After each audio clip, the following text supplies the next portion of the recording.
May nag-comment sa akin, tinatanong niya kung kumusta daw ang performance nung TRC Racing shock na kinabit ko doon sa ulian. Yung rear suspension natin dito, ayun ay TRC Racing sa mga hindi pa nakakalam. Fully adjustable shock. Papakita ko sa inyo at ikukumpara ko din paano nga ba gumagana yung ating suspension. Kaya nandito yung ating race bike. Ayan ang aking sniper at ito naman na aking rider. Dahil nga fully adjustable, itong itim na to, ito yung na-adjust. Pakinggan nyo, lalagutok yan.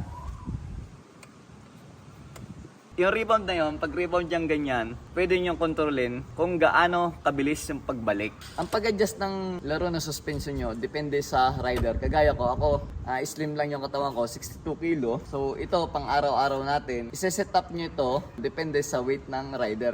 Race bike, ganyan katigas. So, ang daily use, gamit sa pang araw-araw, dapat katamtaman lang laro. So ang masasabi ko, sa TRC yung ginagamit natin, napakaganda.